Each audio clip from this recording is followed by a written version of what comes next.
Oi, gente, tudo bem? Hoje a gente vai ter aqui a nossa segunda conversa da playlist de edição, né? A gente traz aqui a Jéssica Jankowski. A Jéssica tem essa editora, né? Toma aí um poema. Seja muito bem-vinda, Jéssica. Muito legal estar aqui contigo.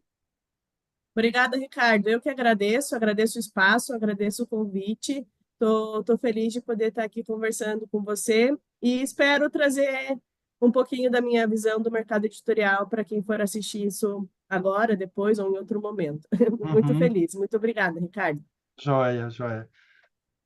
Eu quis chamar a Jéssica, assim, que eu conheço através da poesia, da divulgação cultural que ela faz, né, do trabalho dela e de muitos outros trabalhos também. A gente se encontrou algumas vezes em Curitiba, assim, e eu acho uma pessoa muito vibrante, com um projeto editorial bem legal também. Vamos mostrar também alguns dos livros da Toma aí um Poema, que é uma editora que a Jéssica tem em parceria com a Mabel Venson, que é uma poeta também, que está lá à frente da editora, e depois a gente conversa também sobre o livro dela, que a gente mostra o livro da Mabel também.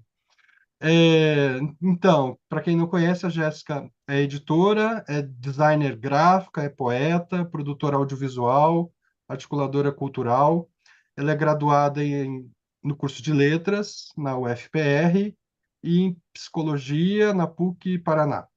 Ela é especialista em gestão de projetos e ela tem o MBA em gestão de negócios também na PUC. Tem mais de 10 livros publicados, entre os quais eu tenho aqui A Pele da Pitanga, que saiu pela editora, Toma aí um Poema, finalista do Prêmio Jabuti, um livro de poesia. Testosterona, que foi finalista do Prêmio Mix Literário de 2022. Tem aqui o América Xereca, Xereca América, né? Esse é da editora também, e ela é idealizadora do Toma aí um Poema, que é um conjunto de produções culturais que envolve podcast, revista, editora. Já produziu e distribuiu mais de 1.500 poemas para o audiovisual nas diversas plataformas. Vou deixar depois escritinho também essa mini biografia aqui da Jéssica. E atualmente ela organiza o primeiro prêmio literário da cidade de Curitiba, pela Lei Paulo Gustavo, que saiu agora, né, Jéssica? Esse Isso, resultado aham. aí? Não, tá, a gente está na fase final. Temos 5 obras finalistas de cada categoria e estão passando pelo júri, que é crítico e especializado. Ah, eu vi alguma coisa sobre isso. Então, gente, nós criamos aqui essa playlist, né, de editoria. E é muito interessante que você que está aqui assistindo se inscreva no canal, se não for inscrita, inscrito ainda, que você compartilhe, comente essas conversas aqui e ajude a divulgar esses diálogos literários que a gente está fazendo com escritoras, escritores, tradutores, tradutoras agora também, e com a parte da editoria que a gente começou agora. Tivemos o Eduardo Lacerda, da Patois, agora a Jéssica Jankowski, e depois virá a Ana Elisa Ribeiro. Então, nomes bem legais aqui, gente bem envolvida no processo editorial contemporâneo. É, então, Jéssica, quem que nasceu primeiro? A escritora, a editora? Como é que foi, esse tipo de relação entre uma coisa e outra, né? Porque a sua literatura mesmo tem uma pegada assim decolonial, uma literatura de causas, e a editora também. Como é que foi esse percurso de se tornar editora, né?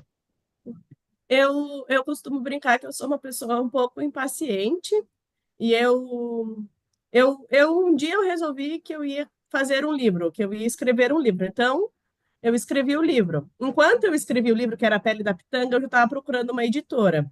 Tipo, eu tinha 24 anos, eu não entendia nada de mercado editorial, eu não fazia parte de nenhum grupo de escritores contemporâneos, acho que eu não tinha lido ninguém vivo, mas eu decidi que eu queria escrever e que eu ia publicar meu livro. E eu, com a energia que eu tenho, fiz 2 faculdades ao mesmo tempo, depois eu fiz 2 especializações ao mesmo tempo.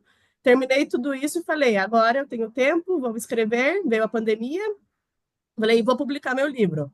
E na saga de procurar uma editora para publicar meu livro, não achava, primeiro porque o livro não estava pronto e porque também muito sedenta, queria muito, né? Então, tipo, tava muita energia e hoje do lado aqui da editoração eu sei que isso assusta um pouco.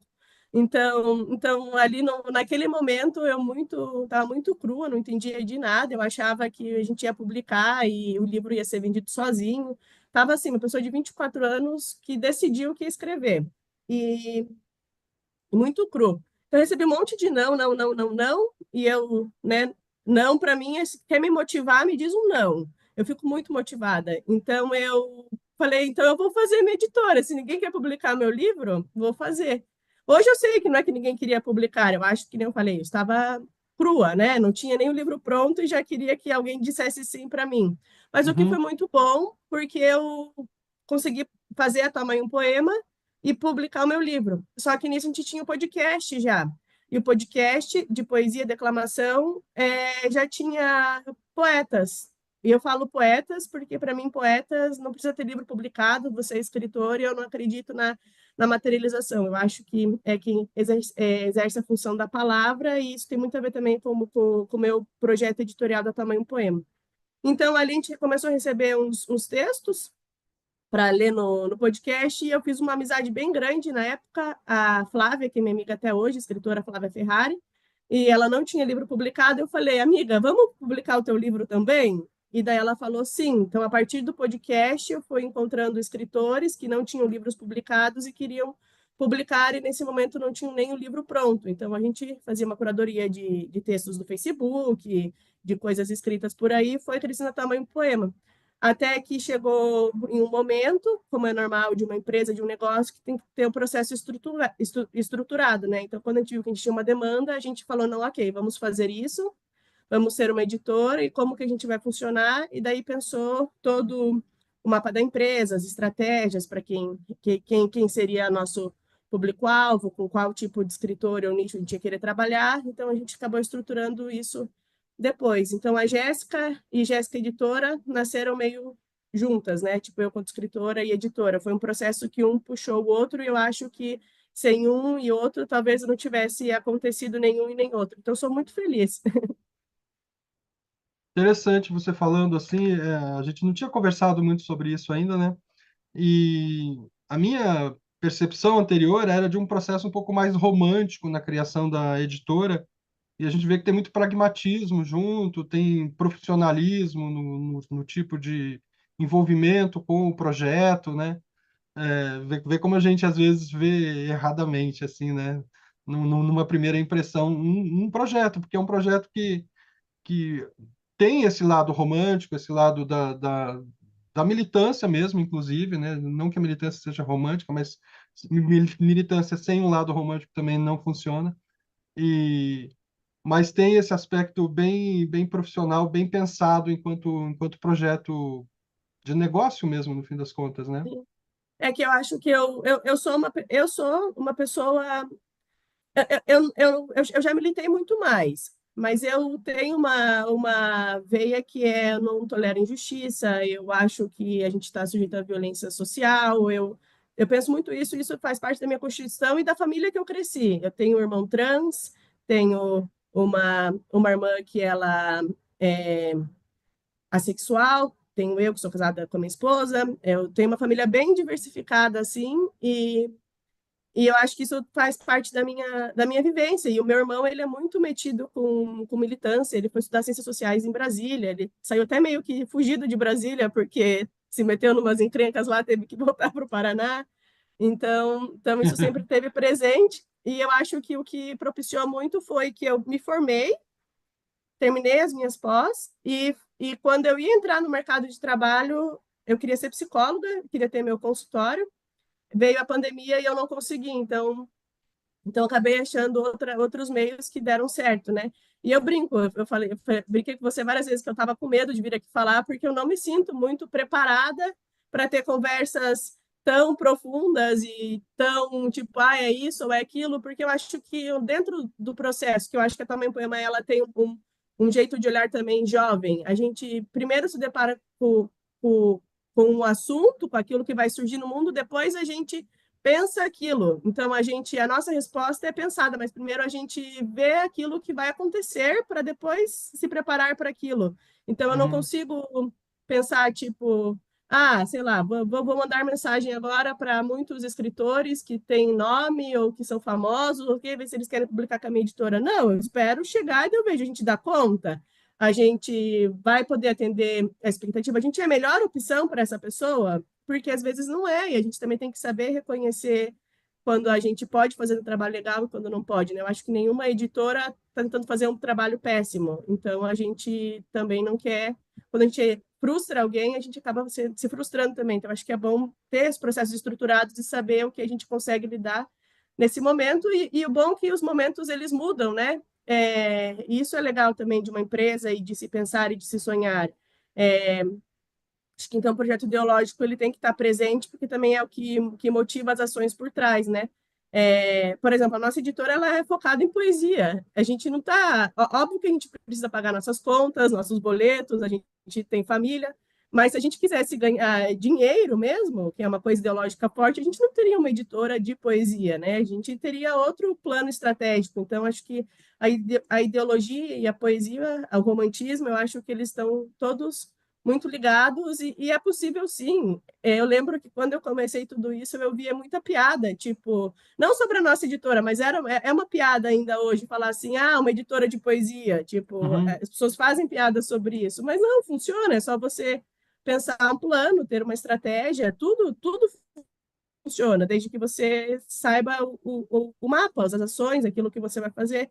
E as coisas não funcionam também se você não pensa isso. Se você só toca com o coração, tem uma hora que o negócio não vai para frente. Então, tem que saber dosar ali. Pois é, essa coisa do poema, né? Tem aquela piada até o que vamos fazer agora, né? Que o fascismo está aí, que o conservadorismo está aí. Vamos escrever poesia que eles odeiam poesia. Então tem esse lado aí também. E fala um pouco desse título da editora que é bem legal também, o Toma aí um poema. Como é que Surgiu do surgiu? podcast, eu não lembro muito bem, mas eu achei que foi um título muito feliz e até hoje não mudei, mas em breve a gente vai mudar. É, A Tamanho Poema é a Talp, né? Porque se sei. junta as primeiras letras, forma Talp. Vou começar de trás para frente, respondendo a tua pergunta. A Talp é o nome mais comercial do que Tamanho Poema. Hoje a gente deixa de receber original porque as pessoas acham que a gente só publica poesia, mas não, a gente já publica Sim. romance, a gente já publica conto, a gente publicou uma biografia no mês passado, então esse nome já não está dando mais conta. Mas enquanto nome, ele é muito legal e ele tem uma potência popular e engraçada. É uma piada, tipo, quando a gente pega a nossa logo, que agora também mudou, antes era um machado tomando um livro de canudinho. Então era literalmente toma aí um poema de se tomar e também tipo de você entregar, que é muito da nossa proposta política também, de você oferecer um poema e dar um poema para quem não está esperando. Então, tipo, toma aí Aham. esse poema. Sim. Então, acaba brincando e veio disso, dessa energia também. Então, a gente faz muito isso, de dar o poema para quem não está nem esperando aquilo naquele momento. Uhum, uhum. Pois é, eu estava lendo o livro da Ana Elisa Ribeiro, né, com quem a gente vai conversar aqui. Tem uma passagem que ela fala muito do surgimento das novas editoras, né? E isso é evidente, a gente, né, o número de editoras que a gente tem nos últimos 5, 6 anos aí é, né, exponencialmente maior do que o número anterior. E ela fala assim, sobre um aspecto que não é quantitativo também, mas ela diz assim, uma editora, muitas vezes ela surge devido à falta de um espaço simbólico. Ou seja, assim, ela escreve, né? Eu estou citando aqui agora. Uma editora responde sim aos que se cansaram de ouvir não, ou de ler não. Ou essas editoras dirão não ao que outras editoras disseram sim. Então tem essa escolha também de quem publicar, de que tipo de literatura publicar, e você disse, eu até olhei o site lá, vocês têm romance, vocês têm conto também, dramaturgia, né? Tem algumas coleções, como a coleção Machado Preto, a coleção Borduna Bordeaux, né? E lá no site do Toma aí um Poema a gente já lê. O objetivo do Toma aí um Poema é publicar o máximo de poesias, incluindo minorias, fazer circular novos pontos de vista dentro da literatura brasileira. Então também tem esse lado, né, de fazer uma leitura política do que é o cânone, a literatura brasileira, quem tem prestígio, quem não tem, o que que é considerado boa literatura e o que não é. Então, se você puder falar um pouco dessa coisa aí desse lado de ressignificar territórios que está escrito no seu livro, né? No caso da editora também, né? Esse investimento nesse aspecto político da editora. E fala um pouco dessas coleções também, de repente. Perfeito. É, vou começar pelas coleções. Se eu não passar por algum ponto, você pode me pontuar que eu volto. Tá, É, a, a- dentro do nosso catálogo, a gente tenta que nem eu falei, né? A gente tem que ser romântico, mas também tem que ter um método, porque senão não funciona. Então, a gente pensou o que era importante para nós, dentro do nosso perfil ideológico, daí da editora e também de quem edita, porque a editora é muito também de seus editores, né? Então, falei, a gente pensou o que nós queremos para esse ano. Então, a gente fez ali, não chegou a ser metas, mas chegou a ser desejos. Ah, queremos publicar escritores indígenas, queremos publicar mais autoras do que autores, queremos ter um número expressivo de literatura afro-brasileira. Então, a gente foi trazendo pontos. Queremos ter tantos livros LGBTQIA, e isso foi criando um esqueleto, né, assim, para o nosso ano. Então, a gente foi fazendo ações e selecionando originais conforme aquilo que a gente gostaria de fazer. E quando a gente coloca como um requisito, sei lá, ser uma obra LGBTQIA, isso é o nosso principal requisito naquele momento. Então, se temos vários livros LGBTQIA que a gente possa escolher o que a gente quer mais publicar, ok, mas se não tem, o critério é ser um livro LGBTQIA. Então, não importa se a pessoa escreveu o primeiro poema dela ontem. Se ela atende esse critério, para a gente já está ótimo. E para nós isso é muito bonito, porque a gente acredita em criar oportunidade e democratizar acesso à publicação. Então, uma pessoa que começa publicando, se ela não tem um processo editorial ruim, se ela é acolhida, se é dado referências para ela, se o original dela é trabalhado para que ela veja o que aquele poema poderia ser, essa pessoa está estudando, ela vai automaticamente ler outros autores, ela vai se interessar por aquilo e ela vai poder contribuir ao longo da jornada dela, se ela não desistir de ser escritora, se o objetivo dela não era só publicar um livro, porque tem também tudo bem, ela vai poder se desenvolver. E eu acho que muito do mercado editorial hoje, de propostas que a gente tem, principalmente quando a gente começou, né, que a gente começou em 2020, era não, isso não é bom, isso não presta. E a pessoa ela pode ser melhor que aquilo, ela não precisa nascer um cânone, ela não precisa nascer super boa, ela não precisa nascer super empoderada e falando para grandes grupos, ela tem que ter o processo dela. E na literatura brasileira contemporânea, um escritor hoje que está fazendo sucesso começou a publicar em 2010, ele tem a chance de ter uma carreira, ele precisa, e nem que para isso ele comece muito cru. Então, eu acho que o perfil ideológico da Tamanho Poema vê muito isso. Então, dentro dos nossos objetivos, a gente não tem como maior objetivo ganhar um prêmio. Porque se a gente tivesse, a gente faria uma curadoria muito mais criteriosa voltada para prêmio. A gente não tem. Óbvio que se a gente ganhar é bom, né? Claro, mas não é a nossa uhum, principal métrica. É tipo, selecionar originais de pessoas que já escrevem, que são escritores maduros, que têm ciência do uhum. mercado editorial. Não, a gente quer o processo, o aprendizado. E o que é bom também, quando a gente pensa na questão do negócio, vou tirar um pouco do romantismo agora. Escritores que hoje o modelo que a gente tem muito de publicação é a pré-venda. Escritores que nunca publicaram um livro, eles têm disparadamente muito mais chance em ter uma boa pré-venda realizada do que quem publica livro todo ano. Então, escritores estreantes são interessantes para o mercado. Eles movimentam. Escritores que querem melhorar, eles estão dispostos a participar de oficinas, de cursos, eles vão Uhum. investir na formação. Então, eles também movimentam o mercado. Então quanto ideologia, enquanto romantismo da publicação, do direito de publicar, daquilo que a gente quer, se você traça a estratégia, você consegue convergir os dois interesses e ter um negócio sustentável, democrático e justo. Porque também não é porque eu sei que essa pessoa sei lá, quer muito publicar, e a gente vai, sei lá, cobrar 10 mil dela porque a gente sabe o que vai pagar. Porque tem editores que fazem isso, mas não. Então, são vários pilares ali que nos movem. Tipo, eu acho muito engraçado porque quando eu comecei a editora, eu detestava a figura dos editores. Para mim, eram todos capitalistas, queriam muito dinheiro, eu não acreditava em publicação paga, eu não acreditava em um monte de coisa. Eu achava que tinha que ser tudo gratuito. Hoje eu acredito também, mas busco outras formas, mas não acredito que tem que ser gratuito, porque tem pessoas que preferem pagar pelo processo, então também tem que ter uma flexibilidade do nosso pensamento para isso, porque a pessoa pode não querer realizar uma pré-venda, ela também tem esse direito de querer arcar com os custos da publicação dela. Mas Sim. pensar, então, quanto que vale esse projeto, né? Quanto que se a gente vê de tempo, de dinheiro, o que é o justo por isso? Que é uma pergunta que a gente sempre se faz também para não cometer violências, né?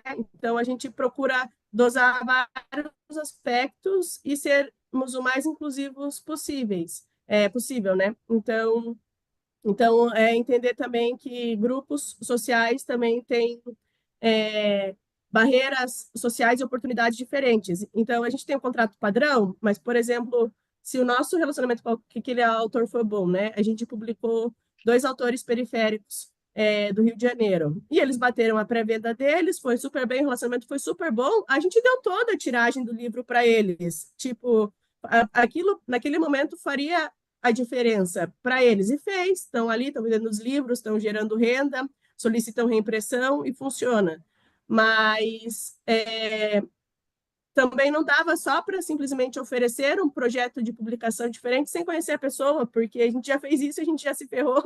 Quando eu Uhum. comecei editora, eu não cobrava um valor mínimo para publicação de pré-venda. Hoje eu preciso cobrar, porque eu estava publicando livros, e eu não tinha caixa, eu não investi nenhum real na Tamanho Poema. Tudo que a gente tem foi construído do zero. Então, se eu imprimir um livro e aquele livro não vendia, o prejuízo era meu e eu não tinha renda para colocar para suprir aquilo. Então eu pensei, nossa, se eu publico aqui um livro, isso aconteceu muito no começo. Se eu publico um livro e eu vendo 6 exemplares desse livro, pô, eu gastei mais para imprimir. Tudo bem que o prejuízo de tempo foi meu, porque eu que diagramei tudo, mas eu não tive retorno. Não dá, porque se eu não tiver retorno, eu não consigo também publicar pessoas que eu sei que não vão ter condições e nem ciclo social para ter livros, né? Quando a gente publicou a coleção Bordeaux na Bordeaux, foi muito bom, a gente gostou muito, um trabalho excelente, mas foi um trabalho assim, tipo, que a gente quis muito. E foi difícil achar escritores indígenas que quisessem publicar mais ainda. Que fosse, tipo, eles não conseguiriam, tipo, bater a meta mínima, então a gente tirou, não precisaria ter. Então, é, to, todo o outro trabalho por trás de pré-vendas que batem metas, que geram renda, subsidia trabalhos mais românticos também. A gente está publicando o Eugênio, não sei se você conhece ele, que é um escritor em situação de rua de São Paulo, que a Patuá publicou também. O segundo livro dele está saindo com a gente. Uhum. Startando com toda a publicação, mas vem da nossa ideologia de que, tipo, isso é um trabalho social que a gente quer fazer. Então, a Uhum. gente faz, mas precisa gerar renda para poder fazer o trabalho social também e poder nos manter fazendo esse trabalho, né? Então, é pensar também a, como tornar isso sustentável, né? Por exemplo, fazer um catálogo 100% social quebra a editora, não tem como, seria lindo, mas a gente não conseguiria fazer mais nenhum depois disso, então não dá. Uhum. Uhum. Como que tá o catálogo da editora? Vocês têm um acervo assim de quantos títulos? Como que Já funciona? publicou mais de 300 obras, a gente tirou 50 títulos do ar por um período, que foram as primeiras obras publicadas, a gente cancelou o contrato, não que cancelou, deu tempo do contrato, a gente não renovou. Que a Sim. gente também, e daí agora a gente está com 250 obras ativas. De 250, 60% são de mulheres, 40% homens. Aí tem dentro as outras porcentagens, né? A gente tem pelo menos 30% autores afro-brasileiros, a gente tem 8 plaquetes de escritores indígenas, mais 2 livros solos também de escritores indígenas. LGBTQIA a gente não sabe, porque a gente não pergunta se a pessoa é LGBTQIA na hora que vai publicar. Mas agora tem o prêmio Mix Literário, que está encerrando as inscrições dia 30 de setembro, que é hoje. A gente fez um levantamento, a gente mandou 28 obras para Uhum. inscrição nesse prêmio. Então, a gente tem, no mínimo, 28 autores LGBTQIA. Acho que os principais números do nosso portfólio, catálogo, acho que Do ano são esses. passado, né? Esses Não, inscritos desse agora. ano, de setembro a setembro, o último Ah, ano. tá. Setembro a setembro. Entendi. E como é que funciona na editora esse aspecto assim do diálogo? Como é que você trava diálogo com quem escreve, né? Assim, você Então, sugere mudança? Como é que funciona isso?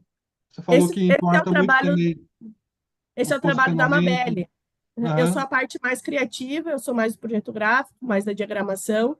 Eu posso fazer isso, fiz isso com alguns livros, fiz isso no começo, mas agora é parte da Mabel.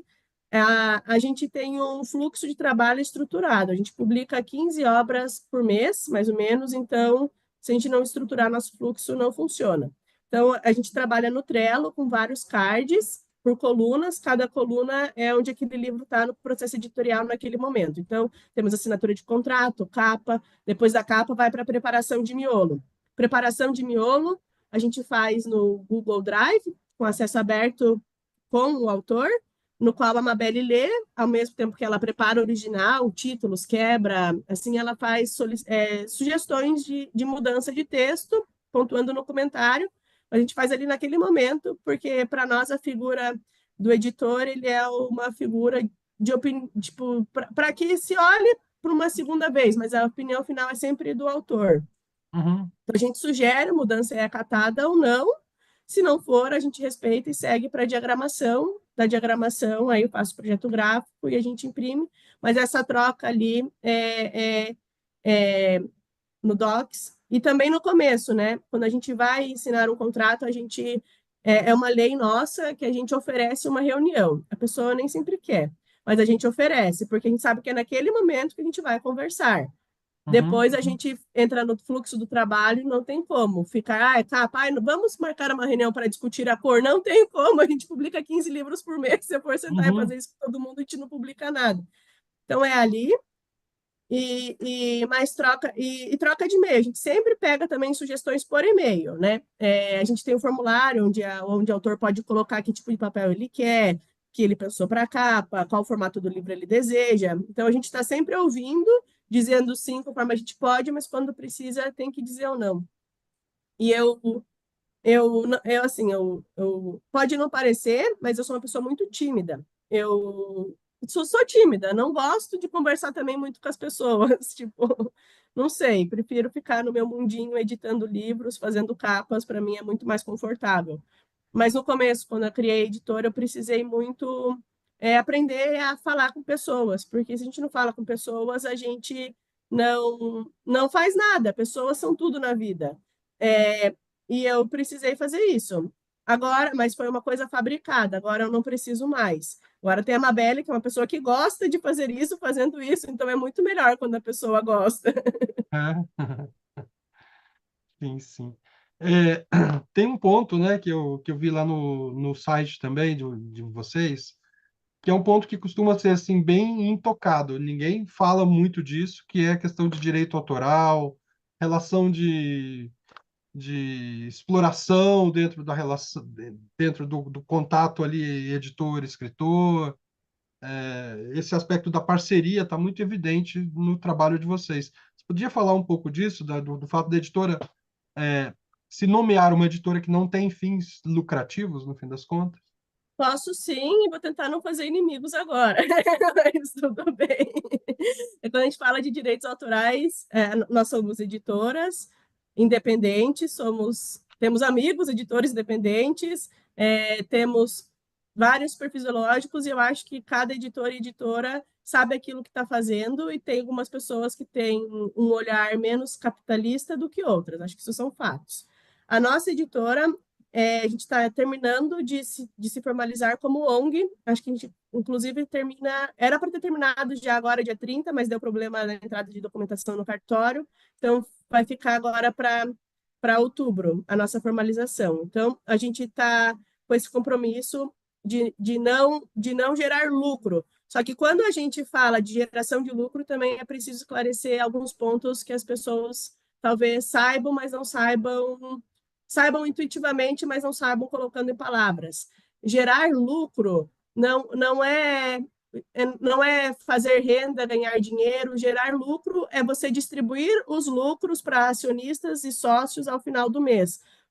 Então, você cobrar pelo trabalho, você pagar quem trabalha, isso não é geração de lucro. Geração de lucro é tudo aquilo que sobra depois que todas as contas são pagas e o critério de ir para alguém é você é sócio da empresa, você não é sócio da empresa. Então, o lucro, ele não é uma remuneração pelo trabalho, ele é um a mais, ele é tipo um plus.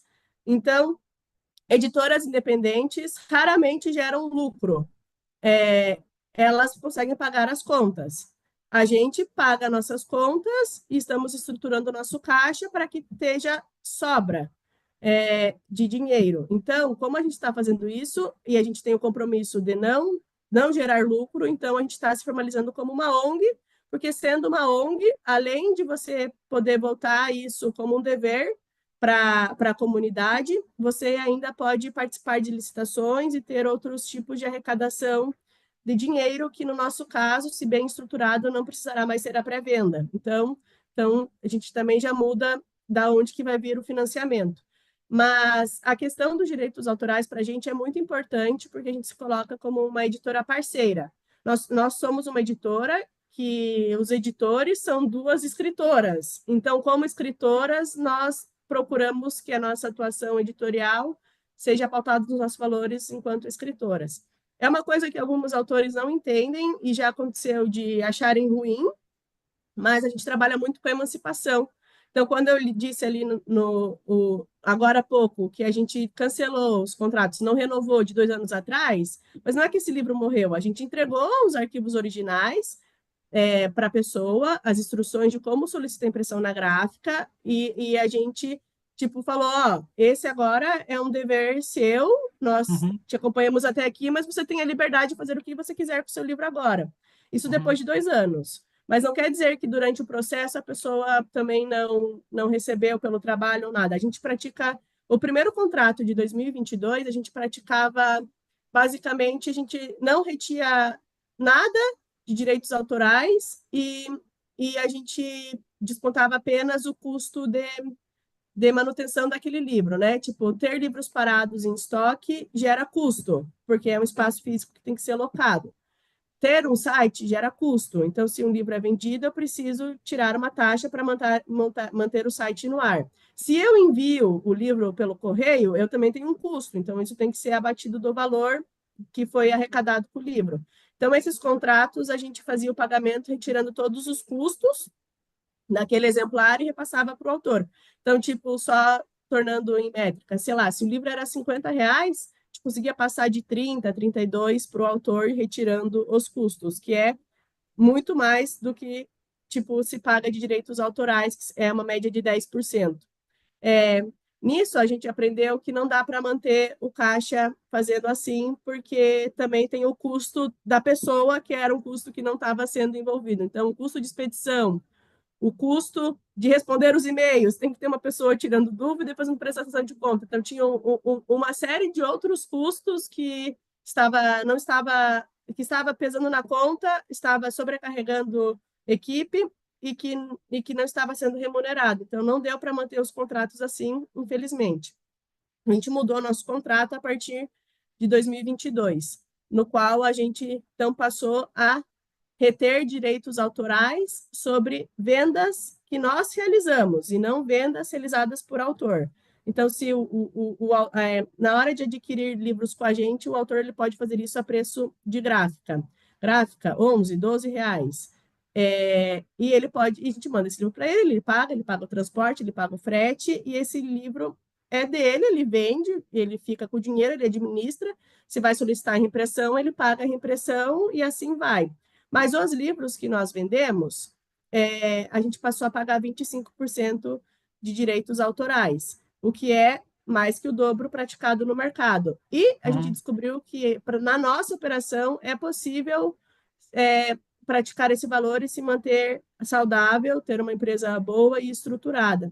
Então, não sei qual é o custo de operação das outras editoras, mas dentro do nosso custo, 25% tá, tipo, é o suficiente para manter. Então, isso fez a gente pensar que 10% é muito pouco.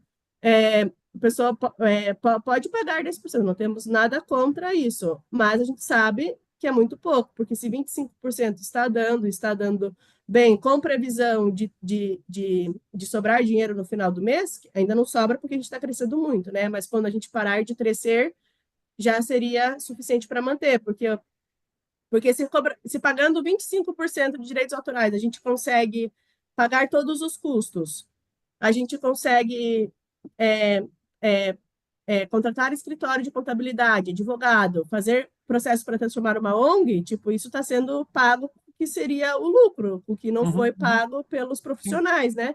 Então, a gente está cobrando 25% e está dando para ainda ter despesas a mais, o que é uma empresa saudável.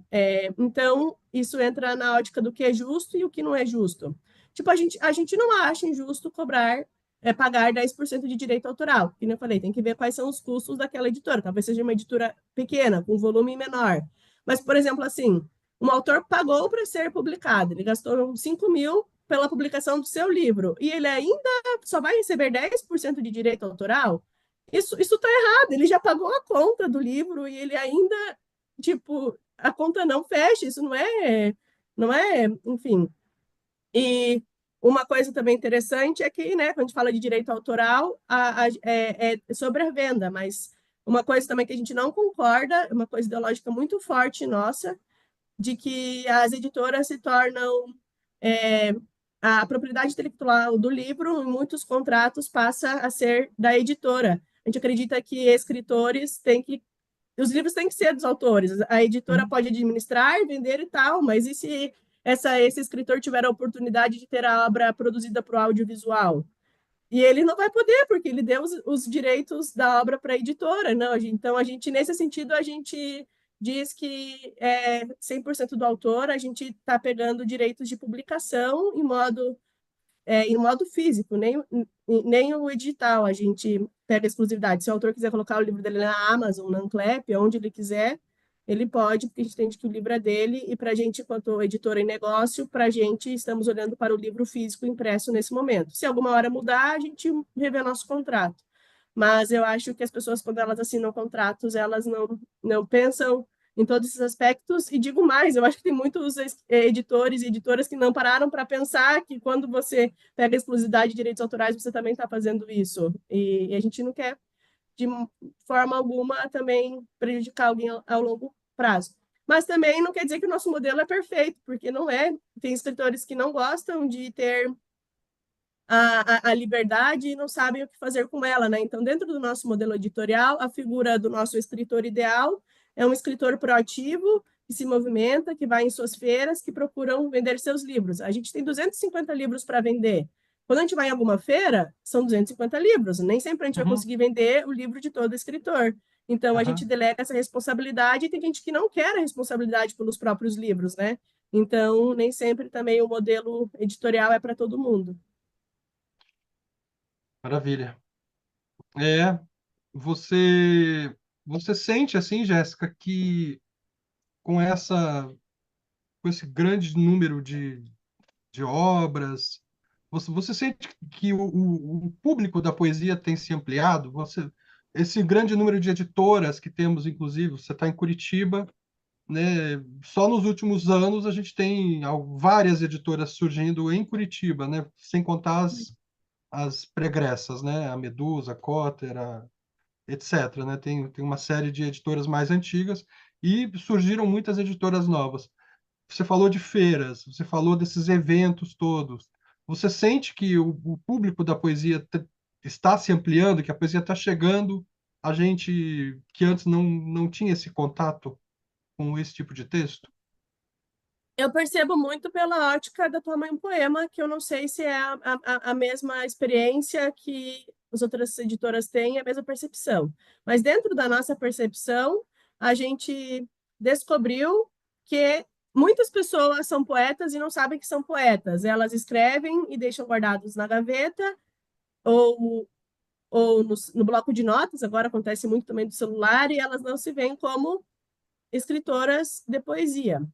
Mas essas pessoas têm muito em comum com pessoas que compram um livro de poesia. E também tem um número expressivo de leitores de poesia que são só leitores, porque sempre que alguém compra um livro nosso, a gente pergunta se a pessoa escreve, então a gente vai ali fazendo Uhum, uma pesquisa. uhum, É, então, acaba tendo esses dois perfis: pessoas que escrevem, mas guardam, não se veem como escritores, e pessoas que são leitoras. Pessoas que são leitoras é muito engraçado, porque o leitor, quando ele é leitor, ele diz com muita convicção: ah, eu sou leitor, mas as outras pessoas não. Só que quando a gente fala de publicação de primeira publicação de obra estreante, a gente movimenta todo um ciclo. A poesia, para mim, ela é o gênero literário mais democrático que tem, porque todo mundo pode escrever um poema. Não estou dizendo que esse poema vai mudar a vida de alguém, mas estou dizendo que é muito fácil sentar e escrever um poema. A poesia, o poema é tudo. Se você quiser juntar 10 palavras e falar que é um poema, você tem um poema. E isso é muito empoderador. E se você faz isso, e a pessoa se descobre como alguém que escreve, ela automaticamente vai querer encontrar referências para aquilo. Então, a poesia, o número de leitores de poesia tem crescido nesse sentido, de que se uma pessoa se descobre poeta, comunica a sua rede, a rede vê, nossa, essa pessoa escreveu, publicou um livro, isso é acessível. Ah, eu também vou publicar o meu. E essa pessoa vai mostrando para as pessoas ao redor dela que é tipo, que ela escreve poesia, as pessoas leem poesia, alguém fala, ah, então eu também escrevo, aí vai tendo nichos em volta de pessoas que foram se descobrindo e outras pessoas através delas também vão se descobrindo. E falam, né, que ah, ah, tipo, o leitor de poesia normalmente é escritor de poesia também. Tem leitores, como eu falei, que são só leitores, mas muitos escritores de poesia são leitores de poesia e consomem poesia. Então esse é o ciclo da poesia, pelo menos em Curitiba, dentro da nossa vivência de feiras, é muito interessante, porque um uhum, vai puxando o outro, quando se descobre, vai trazendo mais poetas e mais sim. leitores. Não, e é interessante isso, né? Porque fica. É, eu te perguntei de leitor e você me respondeu com escritor, né? Com escritora, tal.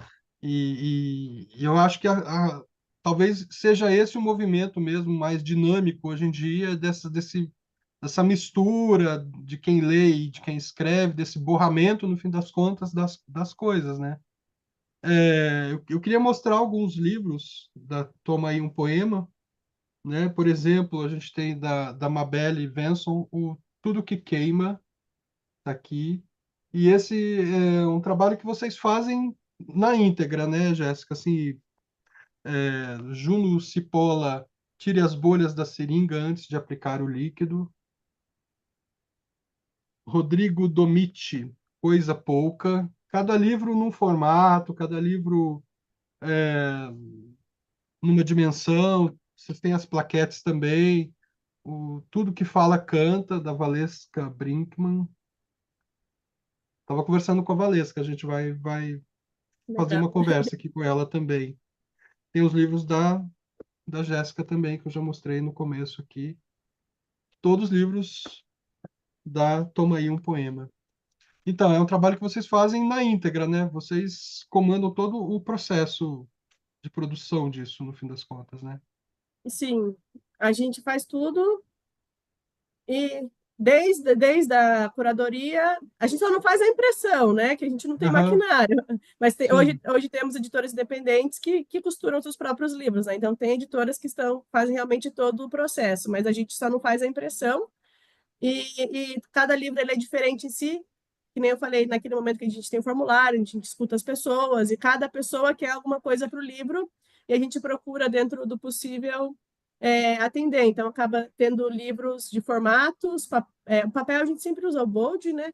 É, mas, então, que procura abranger, sei lá, nem todo mundo quer um livro 14 por 21, e a gente procura trazer essa possibilidade, porque dentro do nosso processo, novamente, com a gráfica que a gente trabalha, não é um problema fazer isso. É, Uhum. até 15,5 por 23, a gente paga o mesmo preço por qualquer formato. Então, por que não explorar isso, sabe? o que está padronizado são só as coleções, né? Que eu vi que as coleções têm as Isso, capas assim padronizadas em termos de cor, de tamanho e tal. Maravilha. exatamente. Então, Jéssica, quero te agradecer. Acho que a gente conversou bastante sobre a editora, deu para apresentar a editora para outras pessoas, né? Vocês já têm um número grande de seguidores, de gente que acompanha o trabalho de vocês, que publica com vocês, né? Os livros legais, assim, bem feitos, com produção interessante também, gente nova dizendo, gente que já publicou antes também aí participando. Então, quero te agradecer aqui a presença na nossa playlist de editoria. Acho que acrescentou bastante. Eu que agradeço, Ricardo. Muito obrigada. Joia. É isso, gente. Então, essa playlist ela é mensal e mês que vem, então, a gente volta aí com mais outra conversa de editoria. Um abraço.